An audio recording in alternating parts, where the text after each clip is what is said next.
प्रेम से बोलिए बजरंग बली महाराज की जय। प्रिय भक्तों, आज मंगलवार के दिन सुनिए मंगलवार व्रत की बड़ी ही पवित्र कथा। इस कथा को सुनने मात्र से भक्तों की समस्त मनोकामनाएं बजरंग बली देव पूर्ण करते हैं और उनकी विशेष कृपा भी प्राप्त होती है।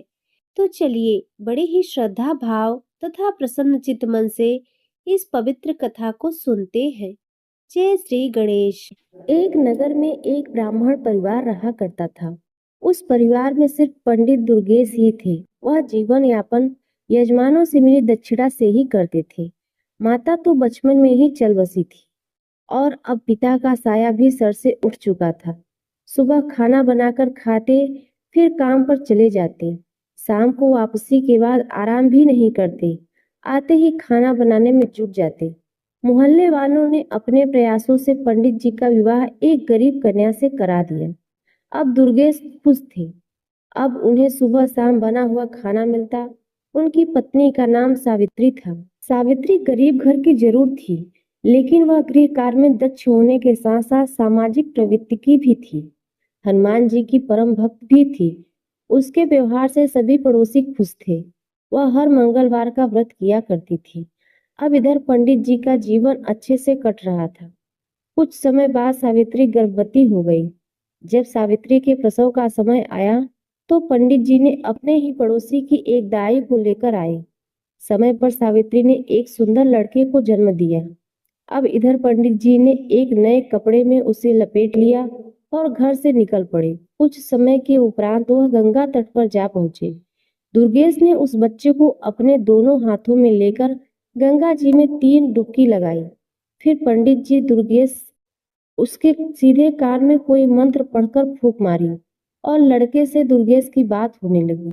पंडित जी ने उस बच्चे से पूछा, बताओ, आप मेरे कर्जदार हो या मैं आपका कर्जदार हूँ, और मैं कितना का कर्जदार हूँ? बच्चे ने कहा, मेरे 50 रुपए आपके ऊपर हैं, आपने नहीं दिए थे। आपके बच्चों ने भी आपका कर्ज नहीं चुकाया था। इतना सुनकर पंडित जी दुर्गेश ने उसे 50 रुपए दिए और बोला, आपका और मेरा हिसाब चुकता हुआ। तब बच्चे ने कहा, हाँ, हिसाब पूरा हुआ। यह बात सुनकर दुर्गेश ने कोई मंत्र पढ़ा और उसके उल्टे कान में फूंक मारी और उसे गंगा जी में प्रवाहित करके घर चले आए। उसने अपनी पत्नी सावित्री को यह कहकर समझा दिया था कि उसका मेरे ऊपर कर्ज था, इसलिए मैंने उसका कर्ज चुकाकर उसे वापस भेज दिया। मैं अगर ऐसा नहीं करता तो पता नहीं कब हमारे यहाँ से जाता। उस समय हमें बहुत दुख होता। अब सावित्री अपने पति दुर्गेश की बातों से पूर्णतः संतुष्ट थी। जब सावित्री दोबारा से गर्भवती हुई और समय पर एक सुंदर से पुत्र को जन्म दिया तो दुर्गेश ने उसके साथ भी वही शुरू कर दिया। वह बच्चे को एक सफेद कपड़े में लेकर गंगा के घाट पर चल पड़ा। वहां पहुंचकर गंगा में घुस गया और बच्चे को गंगा जल में 3 डुबकी लगाई। उसके सीधे कान में मंत्र पढ़कर फूंक मारी और बच्चे से बात की और पूछा, हाँ भाई, गंगा मैया के अंदर है हम, और तुम मुझे बताओ कि मैं तुम्हारा कर्जदार हूँ या तुम मेरे कर्जदार हो, और कितने हो? तब बच्चे ने कहा, आपका मेरे ऊपर 100 रुपए का कर्जा बकाया है। अब दुर्गेश ने उससे कहा, देखो भाई, हम गंगा जी में खड़े हैं और वचन देते हैं कि हम आपको अपने कर्ज से मुक्त करते हैं। मेरा और आपका सब हिसाब बराबर। उसने कहा कि ठीक है, जब आप वचन दे रहे हैं तो ठीक है। इतना कहकर दुर्गेश ने उसके उल्टे कान में फूंक मारी और बच्चे को पूर्ण अवस्था में उसको गंगा जी में प्रवाहित कर दिया। यह सब करके वह वापस अपने घर पहुंचा और पत्नी सावित्री से बोला, मुझे खाली हाथ देखकर बच्चे के बारे में जानने की आपकी इच्छा होगी तो सुनो। उस पर हमारे 100 रुपए का कर्ज था, तो उसने उसे गंगा का वचन दे दिया और उसे ऋण मुक्त कर दिया। हम नहीं चाहते थे कि आगे चलकर वह हमें तड़पा कर जाए। अब सावित्री ने पूछा, ऐसा कैसे पंडित जी? पंडित जी कहने लगे, जब से तुम मेरे घर में आई हो तुमने देखा है पंडिताइन, जो भी कुछ मिलता है उससे बचत नाम मात्र ही होती है। इसलिए वह बच्चा जल्द ही 100 रुपए चुकता कर हमें रुलाकर चला जाता और हम आजीवन उसी के दुख में जीते रहते। जब हमने उसे ऋण चुकाकर उसे भेज दिया और अभी मोह भी नहीं था तो दुख कैसा? पंडित जी की बात सुनकर सावित्री चुप हो गई। उसके पास उस समय कोई और विकल्प नहीं था। फिर भी सावित्री को दुख बहुत था। वह अपनी व्यथा किसी से नहीं कह सकती थी, लेकिन अंदर ही अंदर टूट जरूर रही थी। अब वह पहले जैसी हंसमुख नहीं रही। उसका कमल सा चेहरा मुरझाने लगा था। एक दिन बुढ़िया ने, जो उसकी पड़ोसन थी, उससे कारण जानना चाहा। सावित्री उस बुढ़िया को बहुत मानती थी, इसलिए वह उसके आग्रह को ठुकरा न सकी और अपनी आप बीती उसे बताई। बुढ़िया कहने लगी, देखो सावित्री, हमारा राजा बहुत दयालु है और वह सभी की सुनता है। कल तुम मेरे साथ चलना और राजा को सब बात बताना। सावित्री ने उससे कहा, ठीक है माँ जी। अगले दिन जैसे ही दुर्गेश अपने काम पर गए तो पड़ोसन बुढ़िया आ गई और उससे बोली, चलो चलो सावित्री। अब सावित्री तो तैयार बैठी थी। वह राजा के पास दरबार में गई और वहां पहुंचने के बाद राजा ने उसकी सारी बातें ध्यान से सुनी।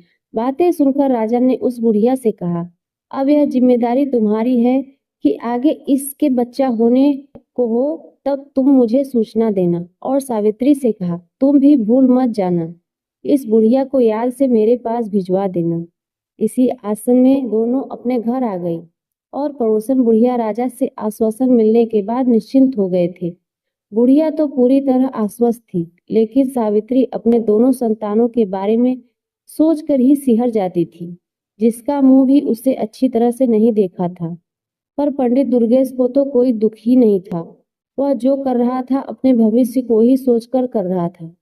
दुर्गेश ने अपने असीम प्रेम और स्नेह से सावित्री को महान दुख से उबार लिया। अब दोनों में परस्पर प्रेम से धारा बहने लगी और सावित्री फिर से हनुमान जी की पूजा अर्चना करने लगी। इसी का प्रताप यह हुआ कि सावित्री ने तीसरी बार गर्भ धारण किया।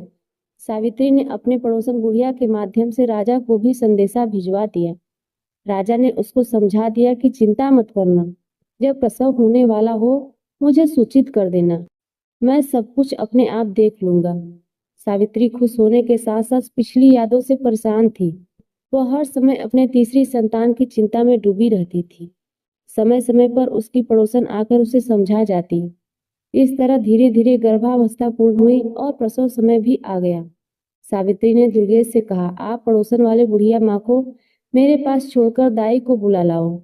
पंडित जी पड़ोसन की बुढ़िया को अपनी पत्नी के पास छोड़कर दाई को बुलाने चले गए। सावित्री बुढ़िया से कहा, आज राजा को खबर दे दूं, इसलिए मैंने आपको पहले ही बुला दिया है। जब तक दाई आई तब तक राजा भी भेष बदलकर दुर्गेश के घर के पास पहुंचा और इधर उधर टहलने लगा। कुछ समय के पश्चात शिशु के रोने की आवाज आने लगी। तभी पंडित जी अंदर गए और एक साफ नए कपड़े में उसे लेकर घर से निकल गए। जब राजा ने दुर्गेश को बाहर निकलते देखा तो राजा भी उसके पीछे पीछे निश्चित दूरी बनाकर चलने लगा। कुछ समय के पश्चात दुर्गेश गंगा के तट पर पहुंचा। बच्चे को लेकर वह गंगा में घुस गया और कमर तक जल में जाकर रुक गया। अब दुर्गेश ने बच्चे को 3 डुबकी लगाई और उसके सीधे कान में कोई मंत्र फूंक मारा। अब बच्चा बात करने में सक्षम था।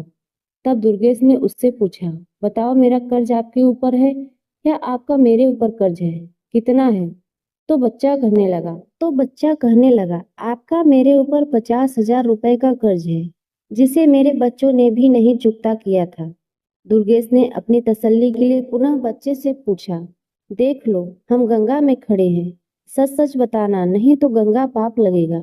यह सुनकर बच्चे ने कहा, मैं सच सच कह रहा हूँ, मेरे ऊपर आपके 50,000 रुपए का कर्ज है। पंडित जी ने बच्चे से उल्टे कान में मंत्र फूका। बच्चा अपने असली रूप में आकर रोने लगा। अब राजा दूर से यह सारा दृश्य देख रहा था। अब दुर्गेश ने अपने बच्चे को गंगा में डुबकी लगाना शुरू कर दिया। राजा कुछ करता इससे पहले ही दुर्गेश 3 डुबकी पूरी करके बच्चे को कपड़े में लेकर जल से बाहर निकलकर किनारे आ गया। अब पंडित जी बच्चे को लेकर अपने घर की तरफ चल दिए। राजा के मन में अब यह जानने की उत्सुकता बढ़ती जा रही थी कि आखिर इसने पहले दोनों बच्चों को गंगा में प्रवाहित क्यों किए। अतः राजा ने अपनी असली रूप में आकर दुर्गेश को रोक लिया। दुर्गेश ने राजा को देखकर उसको सलामी दी तो राजा ने दुर्गेश से पूछा, यह बताओ कि तुम अपने दोनों बच्चों को गंगा में प्रवाहित क्यों करके आए? दुर्गेश कहने लगा, महाराज, आप इस बात को अच्छी तरह से जानते हैं कि एक पंडित को पंडितायन से क्या मिलता है। किसी ने 1.25 आने दे दिया तो किसी ने थोड़ा बहुत अनाज दे दिया। कुल मिलाकर पेट पूजा हो जाती है। पैसे बचाना तो दूर की बात है। इसलिए मैंने अपने विद्या से उन दोनों बच्चों से पूछ लिया कि उन पर मेरा कर्ज है या उसका मुझ पर। तो पहले बच्चे का मेरे ऊपर कर्ज था, दूसरे के ऊपर मेरा कुछ था, पर वह इतना था कि वे दोनों ही हमें छोड़कर चले जाते, हमारी तो कमर ही टूट जाती। इसलिए उन दोनों के हिसाब चुकता करके वहीं गंगा में प्रवाहित कर दिया। राजा ने कहा कि फिर इसे क्यों बचाया? पंडित दुर्गेश कहने लगे, इस पर मेरा 50,000 रुपए का कर्ज है। उम्मीद है यह हमारा अंतिम संस्कार अपने हाथों से ही करेगा। राजा पंडित जी की बातें सुनकर आश्चर्यचकित हुआ और साथ ही यह जानकर तसल्ली भी हुई कि जैसे भी हो सही सावित्री को अपना बच्चा तो मिल गया। दुर्गेश बच्चे को लेकर घर पहुंचा। यह देखकर सावित्री मन ही मन राजा साहब को धन्यवाद करने लगी। दुर्गेश ने अपनी पत्नी से कहा, लो यह हमारा पूरा जीवन काट देगा और हमारा अंतिम संस्कार भी कर देगा। अब पंडित जी के घर में खुशियां मनाई जाने लगी। पंडित जी ने अपने सामर्थ्य के अनुसार एक प्रतिभोज भी किया। पंडित जी ने उसका नामकरण संस्कार भी किया। जन्म ग्रह नक्षत्र के हिसाब से उसके नाम का प्रथम अक्षर च से था। अब बच्चे का नाम चंद्रदेव रखा गया। मेष राशि और अश्विनी नक्षत्र में जन्मे इस जातक की कुंडली बहुत ही भाग्यशाली थी। उसकी भाग्य रेखा भी बहुत ही प्रबल थी। उसके जीवन में धन अभाव तो था ही नहीं। चंद्रदेव के जन्म के बाद ही पंडित जी के अच्छे दिन शुरू हो गए। पहले पंडित जी को भरण पोषण के लिए काफी मशक्कत करनी पड़ती थी, लेकिन अब उनका गुजारा अच्छे से होने लगा। उसकी पंडिताई अच्छे से चल रही थी। धीरे धीरे चंद्रदेव भी चंद्रकलाओं की तरह दिन दुगना रात चौगुना बढ़ने लगा। 5 वर्ष का होने पर उसे एक संस्कृत स्कूल में दाखिला दिया गया। चंद्रदेव पढ़ने में बहुत तेज था। पंडित जी शाम के समय अपना 1 घंटा बेटे को ज्योतिष सिखाने में लगा देते। बेटे चंद्र की बुद्धि विलक्षण थी। उसे जो मंत्र बताए जाते उसे कंठस्थ करना उसके लिए बाएं हाथ का खेल था। संस्कृत में प्रथम करने तथा उसके अपने पिता दुर्गेश से ज्योतिषी में भी पूरी दीक्षा प्राप्त कर ली। चंद्रदेव प्रथमा करके एक अच्छा नवयुवक हो चुका था। 14 वर्ष की उम्र में वह 18 वर्ष का लगता था। पंडित जी और पंडित जी की पत्नी दोनों ही अपने पुत्र को इस तरह बढ़ता देखकर मन ही मन भगवान का शुक्रिया अदा करते और सावित्री अपने पुत्र को निहारती और भगवान का धन्यवाद करती, हनुमान जी का धन्यवाद देती और राजा का भी धन्यवाद करती थी। उसे तो यह पता ही नहीं था कि उसमें राजा का कोई योगदान ही नहीं है। अब चंद्रदेव ने प्रथमा के बाद आगे की शिक्षा के लिए अपने माता पिता को मना कर दिया। उसने माँ से कहा, माँ, मैं भी पिताजी के काम में हाथ बटाऊंगा। माँ ने कहा, बेटा, अभी तेरी उम्र ही क्या है, खेलो खाओ और आगे की दुनियादारी को समझने की कोशिश करो। यह काम तो सारी उम्र ही तुम्हें करना है। इस पर चंद्रदेव ने कहा, माँ, जब मुझे पंडिताई ही करनी है तो बाद में क्यों, अभी से क्यों नहीं? विद्या तो कोई भी हो, उसे जितना उपयोग करेंगे उसमें बढ़ोतरी ही होगी। कल पूर्णिमा का दिन है तो मैं भी कल से काम पर जाऊंगा। अब पंडितायन मन ही मन बहुत खुश हो रही थी। चलो, अब उसके घर में दो दो कमाने वाले हो गए। थोड़ा पैसा इकट्ठा करके हम अपने बेटे का विवाह भी कर देंगे और मजे से उसकी दुनिया में रम जाएंगे। मन में ऐसा विचार करके वह सो गई कि चलो सुबह जल्दी उठकर दोनों के लिए खाना भी बना दूंगी। कल दोनों ही काम पर जाएंगे। पंडितायन को रात में नींद नहीं आई। वह सोचने में ही करवट बदलते बदलते परेशान हो गई। सुबह जल्द ही जगकर रसोई का काम निपटाकर स्नान ध्यान करके हनुमान जी की पूजा करने के बाद खाना बना दिया और निश्चित होकर चारपाई पर लेट गई। और वह सारी रात सो नहीं पाई थी, अतः जिस निश्चिंतता के साथ वह लेटी थी उसे जल्द ही नींद आ गई। सुबह पंडित जी जब अपने समय पर उठे तो उन्होंने देखा श्रीमती जी सो रही हैं, तो किसी अनहोनी की चिंता में डूब गए और सबसे पहले उसे जगाकर पूछा, अरे ओ भाग्यवान, तबीयत तो ठीक है? कहते हुए उसके माथे को छूकर देखा।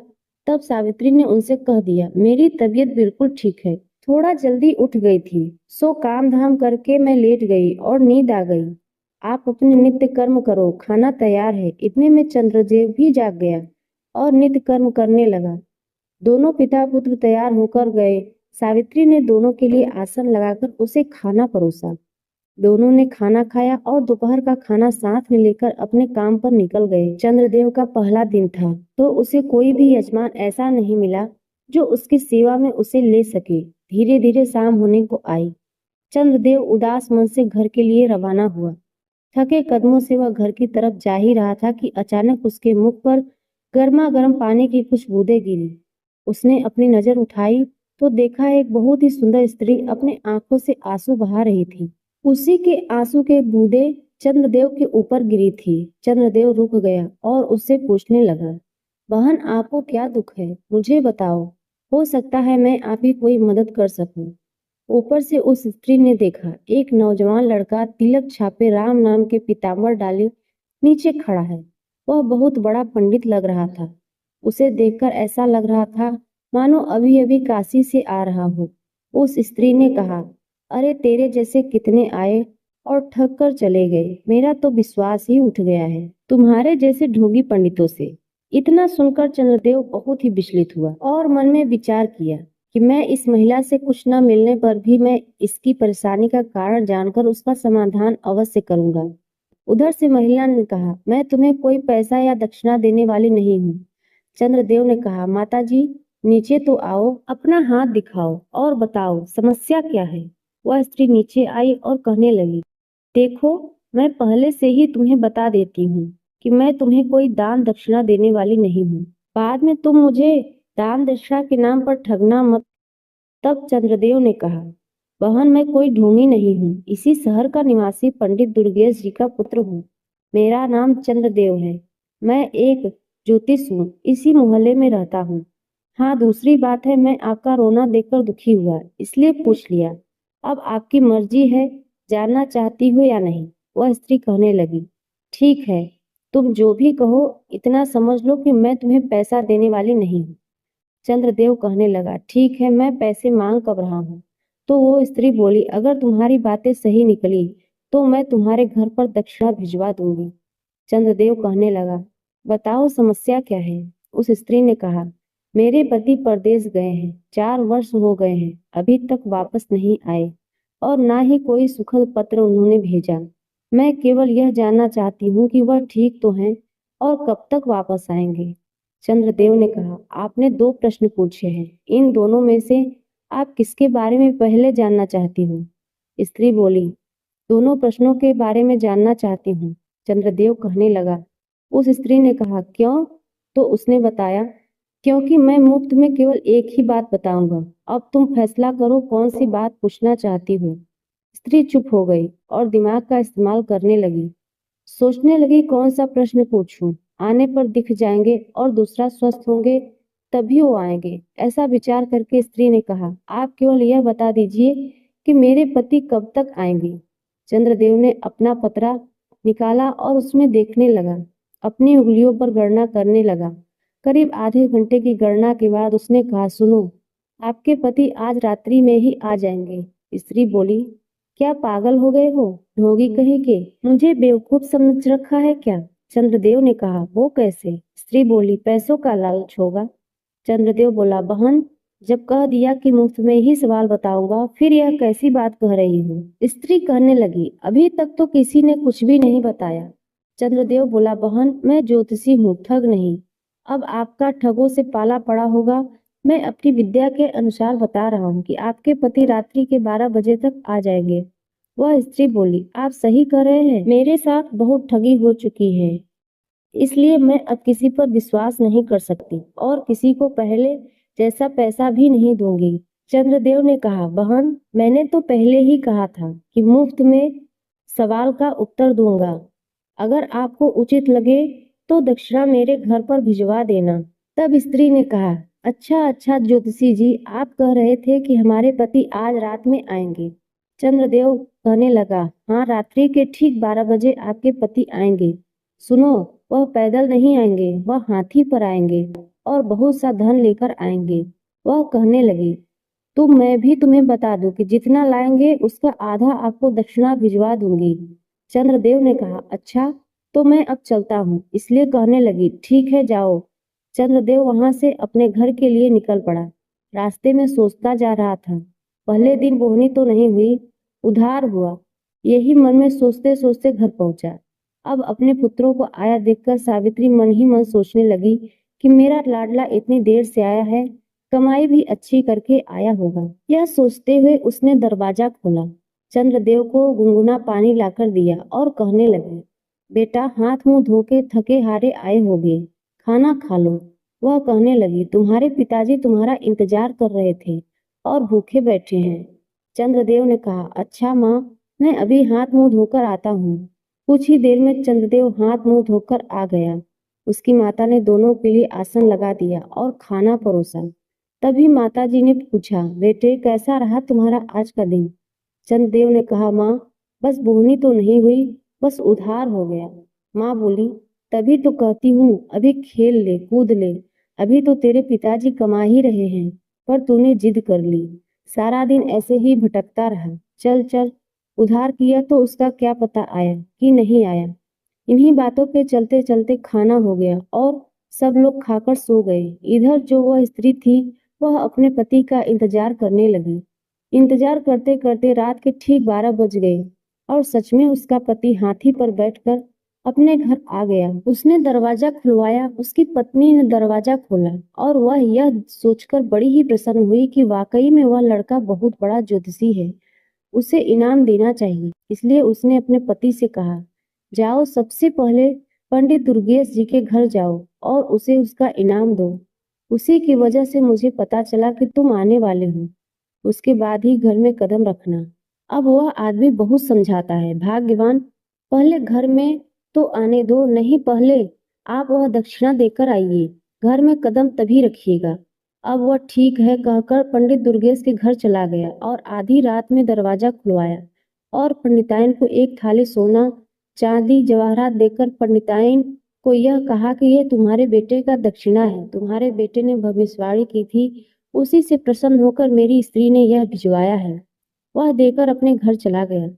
पंडिताइन इतना सारा सोना चांदी देकर बड़ा ही खुश हुई और बारात को अंदर रखकर डलिया से ढककर वह मन ही मन सोचने लगी, पंडित जी ने तो बस ऐसे ही कहा कि मेरे बेटे ने एक ही दिन में घर भर दिया। अब यह कहकर वह सो गई। जब सुबह हुई तो पंडित दुर्गेश अपने नित्य नियम पर उठकर देखने लगे, पंडिताइन अभी तक सो रही है। उन्होंने कहा, पंडिताइन आज क्या हुआ, तुम अभी तक सोई हुई हो? इतना सुनते ही पंडिताइन का तेवर चढ़ गया और बोली, बहुत ज्यादा कमा के लाते हो ना, मेरा बेटा कल ही पहली बार में इतना लाया है कि पूरा घर भर गया। पंडित जी यह सुनकर चौंक गए, बोले, पंडिताइन तुम क्या बात करती हो? पंडिताइन ने कहा, हाँ सही कहती हूँ, तुम्हारे पुत्र ने कल को जो उधारी किया था ना, उसी रात में ही जजमान ने पहुंचा दिया। यह देखो, एक पारात भर मुद्राएं हैं। यह देखकर तो पंडित जी अपने सर पर हाथ धरकर तुरंत जमीन पर बैठ गए, रोने बिलखने लगे। पंडिताइन यह देखकर पूछने लगी तो पंडित जी ने कहा, अरे भाग्यवान बेटे, तू घर के अंदर जाकर देख, तेरा पुत्र जीवित है या नहीं। पंडिताइन आंखें निकालकर देखने लगी। अब वह भागी भागी घर के अंदर गई तो देखा उसका पुत्र मरा पड़ा है और वह जोर जोर से रोने लगी।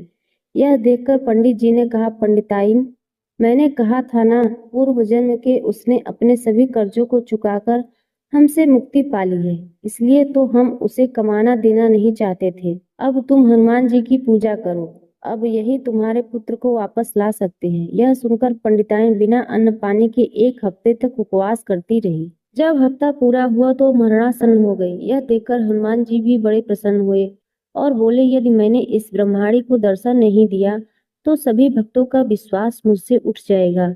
यह सोचकर हनुमान जी महाराज पंडिताइन के घर उसके कुटिया में प्रकट हो गए और बोले, पंडिताइन, तुमने मंगलवार का व्रत करके मुझे बड़ा ही प्रसन्न किया है। तुम लगातार हर मंगलवार को व्रत नियम से करती आई हो, मांगो तुम्हें क्या चाहिए। पंडिताइन ने कहा, मुझे सोना न चाहिए और न ही अन्न धन चाहिए, मुझे तो बस मेरा पुत्र ही चाहिए। हनुमान जी ने कहा, उसके भाग में जो लिखा था वही हुआ। पंडिताइन ने कहा, नहीं, पहले ही तो 2 पुत्र चले गए हैं। पंडित जी ने मुझे आंख भर देखने को भी नहीं दिया, इसलिए मैं चाहती हूँ कि आप इस पुत्र को मुझे वापस कर दें। प्रिय भक्तों, उस पंडिताइन के कठिन तपस्या से प्रसन्न होकर हनुमान जी ने तथास्तु कह दिया और कहा, पंडिताइन जरा कमरे के अंदर जाकर देखो, तुम्हारा पुत्र तुम्हें बुला रहा है। पंडिताइन ने जैसे ही पुत्र के कमरे में कदम रखा, उसका पुत्र हंसता खेलता अपने माँ के चरणों में गिर गया और इस प्रकार पंडिताइन ने मंगलवार के व्रत के प्रताप से उसका पुत्र उसे प्राप्त हुआ। तो प्रिय भक्तों, मंगलवार का व्रत अष्ट सिद्धियों नौ निधियों को देने वाला है। माता सीता ने हनुमान जी को यह आशीर्वाद दिया है कि मंगलवार के दिन जो भी उनकी पूजा करेगा एवं व्रत कथाओं को श्रवण करेगा तो वह धन पुत्र आरोग्य सभी प्रकार के सुखों से परिपूर्ण होगा। वह हर प्रकार के संकटों से मुक्त रहेगा। तो बोलिए बजरंग बली महाराज जी की जय। हनुमान जी भगवान शिव के 11वें रुद्र अवतार हैं, जिन्होंने त्रेता युग में भगवान राम की सेवा करने के लिए जन्म लिया था। एक बार की बात है, ऋषि अंगिरा इंद्रदेव के लोक पधारे। इंद्रदेव ने उनका विविध स्वागत सत्कार किया और ऋषि के मनोरंजन हेतु पुंजिक स्थला नाम की अत्यंत रूपवती अप्सरा के नृत्य का आयोजन किया। पुंजिक स्थला ने अत्यंत मनमोहक नृत्य प्रस्तुत किया, परंतु मुनि स्वभाव होने के कारण ऋषि अंगिरा को इन सब में कोई रुचि नहीं थी। अतः वे नृत्य की ओर आकर्षित न होकर प्रभु के ध्यान में मग्न हो गए। प्रिय भक्तों, जब पुंजिक स्थला का नृत्य समाप्त हुआ तो देवराज इंद्र ने पूछा, हे महर्षि, आपको इस अप्सरा का नृत्य कैसा लगा? इस पर ऋषि अंगिरा ने उत्तर दिया, हे देवराज मुनि, स्वभाव के कारण मेरी नृत्य या भोग विलास में कोई रुचि नहीं है। इस कारण मैं इस अप्सरा के नृत्य पर तनिक भी ध्यान नहीं दिया, अतः मैं इसकी प्रस्तुति के बारे में कुछ नहीं कह सकता। प्रिय भक्तों, ऋषि अंगिरा द्वारा अपनी प्रशंसा न सुनकर पुंजिक स्थला को उन पर बड़ा क्रोध आया। उसने ऋषि का अपमान किया। इस पर ऋषि ने श्राप देकर कहा, पुंजिक स्थला, तू जिस रूप में एवं सौंदर्य पर अभिमान करती है वह नष्ट हो जाएगा और तेरा अगला जन्म बंदरिया के रूप में होगा। प्रिय भक्तों, मुनि का श्राप सुनकर पुंजिक स्थला को अपनी भूल का आभास हुआ। वो उसके चरणों में गिरकर गिड़गिड़ाने लगी और क्षमा याचना करने लगी। इस पर मुनि ने कहा, इस श्राप का प्रभाव तभी समाप्त होगा जब तुम्हें संतान की प्राप्ति होगी। इसके बाद पुंजिक स्थला के वानर राम कुंजर की बेटी अंजना के रूप में जन्म लिया। अंजना का विवाह कपिराज केसरी से हुआ। इसके पश्चात अंजना वन में रहकर पुत्र प्राप्ति के लिए तपस्या करने लगी। इधर त्रेता युग में अयोध्या नरेश राजा दशरथ के संतान प्राप्ति के लिए अपने गुरु वशिष्ठ के निर्देशानुसार पुत्रष्टि यज्ञ करवाया। यह यज्ञ श्रृंगी ऋषि द्वारा संपन्न कराई गई। यज्ञ की आहुति होने के पश्चात यज्ञ कुंड में अग्निदेव प्रकट हुए और राजा दशरथ को एक खीर का पात्र देते हुए बोले, राजन, यह खीर आप अपनी रानियों को खिला देना, अवश्य ही आपको पुत्र प्राप्त होगा। अवध नरेश ने वह खीर अपनी तीनों रानियों में बांटकर बराबर बराबर बांट दिया। प्रिय भक्तों, कौशल्या और सुमित्रा ने खीर ग्रहण कर ली, किंतु जब रानी कैकेयी खीर ग्रहण करने लगी तभी एक चील आई और उस खीर को कुछ अंश झपटकर अपने मुंह में लेकर उड़ गई। प्रिय भक्तों, जब वो चील संतान प्राप्ति की तपस्या कर रही थी तो अंजना माता के आश्रम के ऊपर से उड़ रही थी। तब अंजना आसमान की ओर मुख करके कुछ देख रही थी। उनका मुख खुला होने के कारण खीर का कुछ हिस्सा उनके मुख में आ गिरा। यह बात उन्होंने अपने पति वानरराज केसरी को बताई तो उन्होंने कहा कि हे प्रिय, इसे भगवान शिव का प्रसाद मानकर ग्रहण कर लो। पति की बात मानकर अंजना ने वह खीर ग्रहण कर लिया और इसके फलस्वरूप वह कुछ ही समय में गर्भवती हो गई।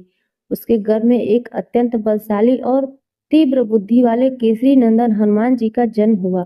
वह दिन था चैत्र शुक्ल पूर्णिमा का। यह दिन बड़ा ही पावन और पवित्र है। इस दिन भगवान हनुमान जी की पूजा करने वाला भक्त सभी रोग और दुख से दूर हो जाता है। उस पर सदा श्री राम जी की कृपा बरसती रहती है। तो प्रेम से बोलिए हनुमान जी महाराज जी की जय। प्रिय भक्तों, यदि आज की कथा आपको अच्छी लगी हो तो वीडियो को लाइक करके जाइएगा। चैनल पर पहली बार आए हो तो सब्सक्राइब भी करिएगा और अपने प्रियजनों तक शेयर भी कीजिएगा, जिससे औरों को भी इस पुण्य का लाभ मिल सके।